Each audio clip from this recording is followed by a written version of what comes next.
ഒരിടത്ത് വളരെ ധനികനായ അച്ഛനും അദ്ദേഹത്തിനൊരു മകനും ഉണ്ടായിരുന്നു. അദ്ദേഹം വളരെ കഠിനാധ്വാനിയായിരുന്നു.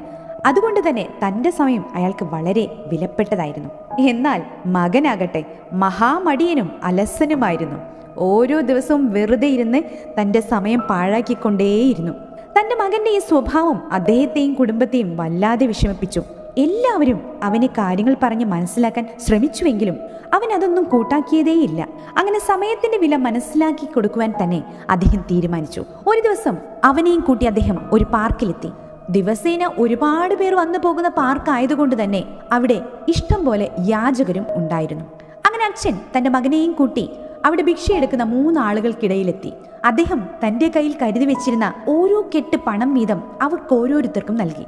താൻ ചോദിച്ചാൽ പോലും ഒരു 5 പൈസ പോലും തരാത്ത തൻ്റെ അച്ഛൻ്റെ ആ പ്രവൃത്തി കണ്ട് മകൻ അമ്പരന്നു. മകൻ എന്താണ് ചിന്തിക്കുന്നതെന്ന് ആ അച്ഛന് മനസ്സിലായെങ്കിലും അതേക്കുറിച്ച് ഒരക്ഷരം പോലും അവർ സംസാരിച്ചില്ല. അങ്ങനെ 1 വർഷം കടന്നുപോയി. അദ്ദേഹം വീണ്ടും മകനെയും കൂട്ടി ആ പാർക്കിലെത്തി. കഴിഞ്ഞ വർഷം പണം നൽകിയ ആ യാചകനെ അവർ കണ്ടുമുട്ടി. അവർ അയാളുടെ അടുത്തേക്ക് പോയി. എന്നിട്ട് അദ്ദേഹം ചോദിച്ചു, നിങ്ങൾക്ക് എന്നെ മനസ്സിലായോ? കഴിഞ്ഞ വർഷം നിങ്ങൾക്ക് ഞാൻ കുറെ പണം നൽകിയിരുന്നു. പിന്നെയും നിങ്ങൾ എന്തിനാണ് ഇവിടെ വന്ന് ഭിക്ഷയാചിക്കുന്നത്? അതിനയാൾ മറുപടി പറഞ്ഞു, താങ്കൾ പറഞ്ഞത് വളരെ ശരിയാണ്. ഞാൻ നിങ്ങളെ ഓർക്കുന്നു. നിങ്ങൾ എനിക്ക് നിറയെ പണം നൽകിയിരുന്നു. ആ പണം എന്ത് ചെയ്യണമെന്ന് പോലും എനിക്ക് അറിയില്ലായിരുന്നു. പണം കിട്ടിയതിന് ശേഷം ഞാൻ നന്നായി ജീവിച്ചു. വലിയൊരു ഹോട്ടലിൽ റൂം എടുത്തു, നല്ല ഭക്ഷണം കഴിച്ചു, നല്ല ഡ്രസ്സുകൾ വാങ്ങി. അങ്ങനെ എൻ്റെ ജീവിതം ഞാൻ ആഘോഷിച്ചു.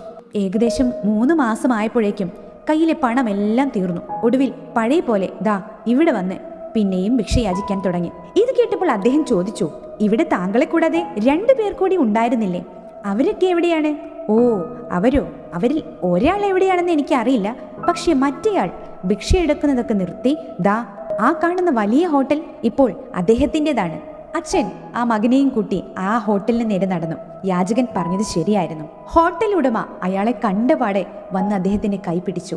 എന്നിട്ട് പറഞ്ഞു, താങ്കൾ തന്ന ആ പണത്തിൽ നിന്നാണ് ഞാൻ ഈ നിലയിലെത്തിയതെന്നും ആ സഹായം താൻ ഒരിക്കലും മറക്കില്ലെന്നും പറഞ്ഞ് നന്ദി പറഞ്ഞു. അദ്ദേഹം അയാളോടും അവരോടൊപ്പം ഉണ്ടായിരുന്ന 3-ാമനെ കുറിച്ച് അന്വേഷിച്ചു. ഓ, അത് പറഞ്ഞാൽ വലിയ കഷ്ടമാണ്. ഇവിടെ അടുത്ത് ഒരു പഴയ കെട്ടിടമുണ്ട്. അവിടെ ഇരുന്ന് ചൂത് കളിക്കുകയാണ് അയാളുടെ സ്ഥിരം പരിപാടി. അന്ന് കിട്ടിയ പണമെല്ലാം അയാൾ ചൂത് കളിച്ച് നശിപ്പിച്ചു.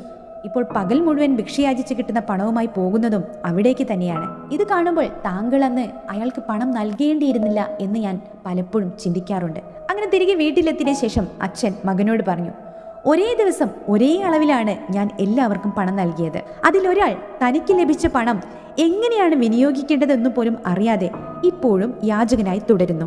എന്നാൽ മറ്റേയാൾ അന്ന് കഴിഞ്ഞതിനേക്കാൾ വളരെ മോശമായ രീതിയിൽ ചൂത് കളിച്ച് തൻ്റെ ജീവിതം നശിപ്പിക്കുന്നു. എന്നാൽ അതിലൊരാൾ മാത്രം പണം വേണ്ട രീതിയിൽ ഉപയോഗിച്ച് എല്ലാവർക്കും മാതൃകയായി ജീവിക്കുന്നു. അതിൻ്റെ കാരണം അയാൾ തൻ്റെ പണത്തിൻ്റെ മൂല്യം മനസ്സിലാക്കി തൻ്റെ സമയത്തെ വേണ്ട രീതിയിൽ ചെലവഴിച്ചത് കൊണ്ട് മാത്രമാണ്. നമുക്ക് ലഭിക്കുന്ന സമയം പണത്തിനേക്കാൾ വിലമതിക്കുന്ന ഒന്നാണ്. സമയത്തെ ബുദ്ധിപൂർവ്വം ഉപയോഗിച്ചാൽ പണവും വിജയവും നേടിയെടുക്കാവുന്നതേയുള്ളൂ.